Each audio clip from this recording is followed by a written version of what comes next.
ආයුබෝවන් ශ්‍රී Lankan recipes අපේ YouTube channel එකට ඔබව ආදරෙන් පිළිගන්නවා. අද අපි හදන්න යන්නේ මඤ්ඤොක්ක කොළ දළු සම්බෝලයක්. ගෙවත් ඒදීම හොයාගන්න පුළුවන් අමුද්‍රව්‍ය කිහිපයක් භාවිතා කරලා තමයි අද අපි මඤ්ඤොක්ක කොළ දළු සම්බෝලය හදන්නේ. විශේෂයෙන් මතක් කරන්න ඕන ඔයාලට මඤ්ඤොක්ක හරි මඤ්ඤොක්ක කොළවල හරි යම් ආසාත්මිකතාවයක් තියෙනවා නම් මේ සම්බෝලය ආහාරයට ගන්න එපා. අපි මුලින්ම බලමු මේ සඳහා අපිට මොනවද අවශ්‍ය වෙන්නේ කියලා. මඤ්ඤොක්ක දළු අවශ්‍ය ප්‍රමාණයට මෙහිදී මෝරපු නැති දළු වලින් මඤ්ඤොක්ක කොළ ලබා ගන්න. දෙහි හෝල් ලෙමන් ගෙඩියක්, උම්බලකඩ, සිහින්ව ලියාගත් අමු මිරිස් කරල් දෙකක්, සිහින්ව ලියාගත් බීලුණු ගෙඩියක්, ලුණු රස පදමට, සිහින්ව ගාගත් පොල්, ගම් මිරිස්. මේ තමයි අපි මේ විදිහට සිහින්ව ලියාගත්ත මඤ්ඤොක්ක කොළ දළු ටික.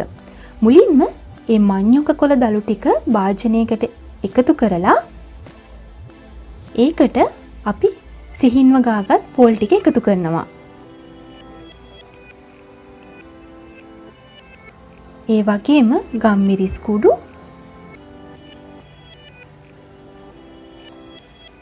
ලුණු කුඩු රස පදමට,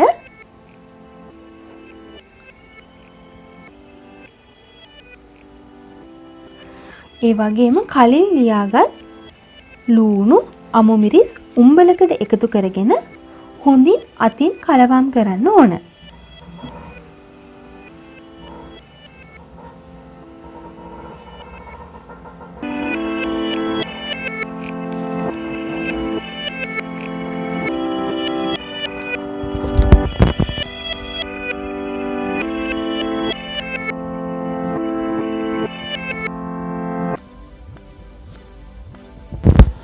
මේ විදිහට හදාගත්ත සම්බෝලෙට අපි දෙහි යුෂ එකතු කරගන්නේ ආහාරයට ගන්න වෙලාවට.